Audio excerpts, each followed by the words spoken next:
The Emperor's death. The Emperor of Mankind has been dying for 10,000 years. His body was broken beyond recovery at the end of the Horus Heresy, and the Golden Throne has kept what's left of him in a torturous limbo between life and death ever since. So what happens if the Emperor finally dies? Let's take a trip back to the Rogue Trader era, where the concept of the Star Child first emerged in Warhammer lore. This intriguing idea suggests that the Star Child is a piece of the Emperor's soul. This fragment now drifts through the warp, gradually gaining strength. As the Emperor's spirit has diminished over countless years, this embodies what's left of his humanity, a child waiting for a chance to be reborn. During the Psychic Awakening, visions of a golden infant started to circulate through astropathic relay networks in Segmentum Solar. Chaos followers, including the notorious Kor Farron, took swift action to stop whatever was brewing. Fans were quick to pick up and pose a much darker question. If the Star Child is indeed growing in the warp, nourished by the devotion of trillions of humans over 10 millennia, what exactly is it evolving into? Since all psychic power originates from the warp, a being born from such immense energy must be a god. Meanwhile, Dan Abnett, one of the foundational authors for Games Workshop, has suggested in interviews that the Emperor may already be dying and reincarnating in a continuous cycle, the body failing, the soul reforming over and over, trapped in a loop of torment just to keep the Astronomicon burning. So far, the Golden Throne is like a ticking time bomb buried in gothic decay. If the plug is pulled, will a god rise? The Emperor's death either saves humanity or screams a fifth Chaos God into existence.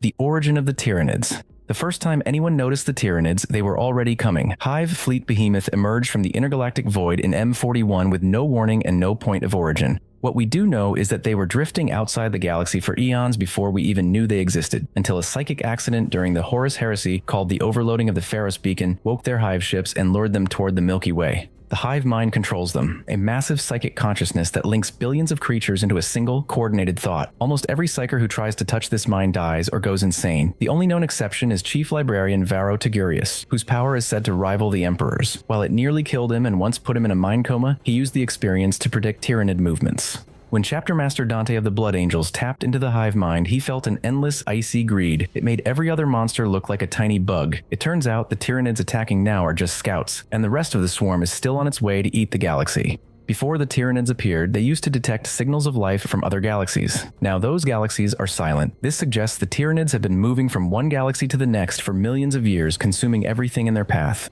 But what drives a force this size? Some speculate it's the Outsider, a Catan driven mad during the War in Heaven who fled into the void. If the Inquisition is right, the Tyranids are just a living weapon being used by a literal god to strip the universe bare. Games Workshop has kept the true origin a mystery, and most fans agree that the unknown is far scarier than the truth.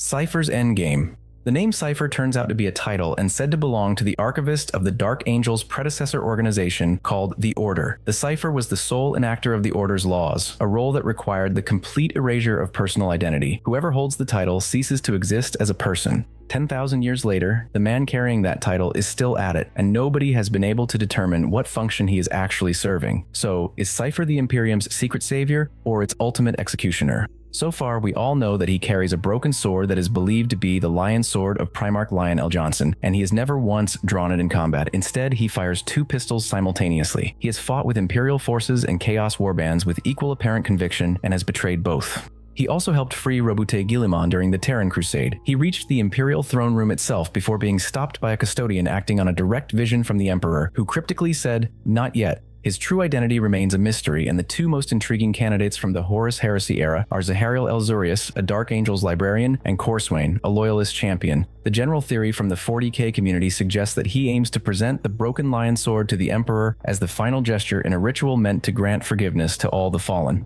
The darker counter-theory came up, hinting that he's trying to sneak his way towards the Emperor with a weapon for 10 millennia. Fans argued that the Emperor did not say stop. He said, "Not yet," which means somewhere in that exchange is a plan, and Cypher may be exactly what the Emperor needs him to be, at exactly the moment the Emperor needs him. Lost Primarchs.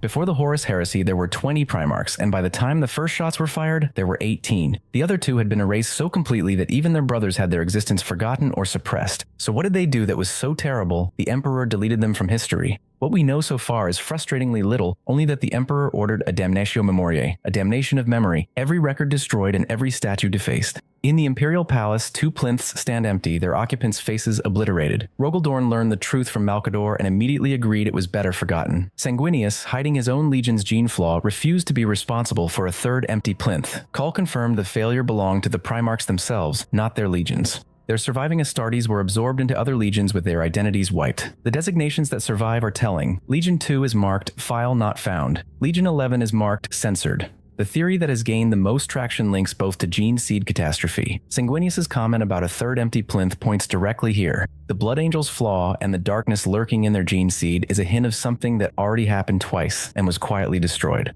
Dan Abnett himself has said plainly he would never resolve this mystery. Some questions make the universe richer by remaining unanswered. The Emperor's bargain at Molech.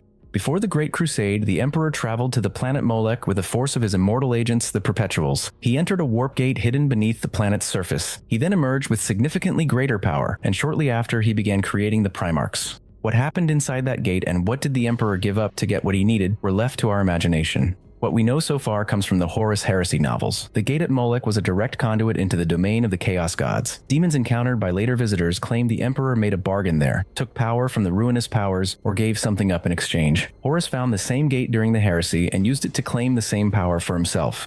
The theory that has gained the most traction in the community is that the Emperor bargained, received the power to create his sons, and then spent the entire Great Crusade deliberately building an imperium designed to starve the warp of the worship it feeds on. What he gave up, if anything, has never been confirmed, and 10,000 years of war may be the answer. Legion of the Damned.